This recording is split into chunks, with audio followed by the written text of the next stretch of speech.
All right, welcome back. We can continue right here with the #1 Cochran Sports Showdown, talking Steelers, and this time it's Juju Smith-Schuster, Andrew Fillipponi, John Clayton, I think, and Jason Lacanfora, I think, also supported this franchise tag for Juju Smith-Schuster. Would you do that if you were them?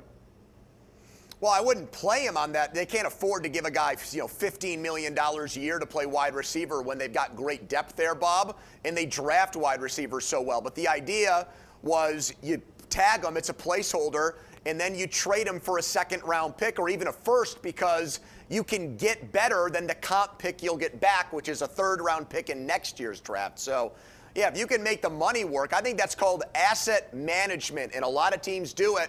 The Steelers should try to do it. Yeah, though I think it's tough because the Steelers are so far behind the cap. They would have to clear that room to be able to sign him and then trade him, which I don't know if they'd be able to do. That's what makes it tough. Listen, I like the way Juju plays. I do. He plays hard. He blocks well. I know he does all the dancing and silly stuff, but the guy plays the game hard. But, man, he is not worth what they can afford to have at that position of wide receiver.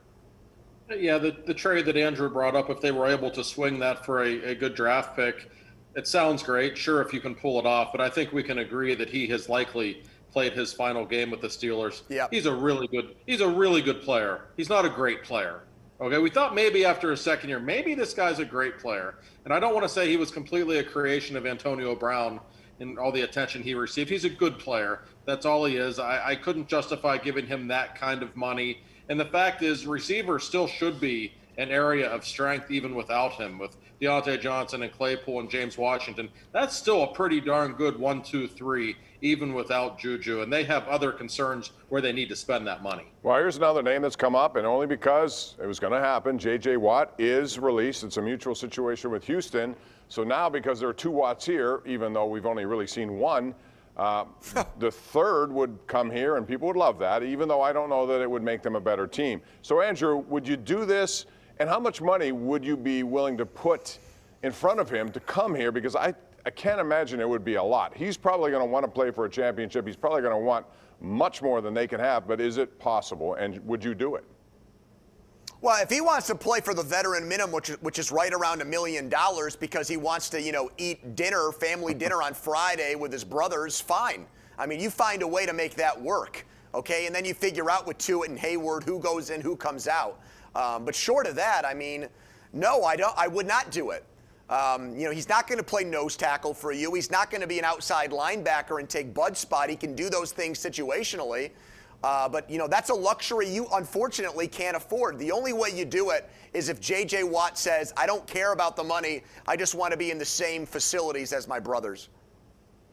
Yeah, it's strictly economic for this. Like Andrew said, sure, if he wants to play for cheap, great. He could make them better. But I think there's a misperception around Pittsburgh from maybe some people who don't watch the Texans a lot. JJ and TJ don't play the same position.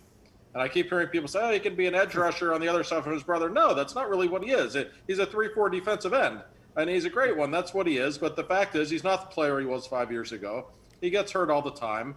And like we just said about Juju, they just don't really have the money to do it because they need help elsewhere. Stephon Tuitt and Cameron Hayward are still really good players. Those aren't areas of weaknesses for the Steelers. It'd be a great story. I'm sure we'd all like to see it for the radio business. Andrew, it would be great, wouldn't it? You could talk about it all offseason, but I just don't think it makes sense.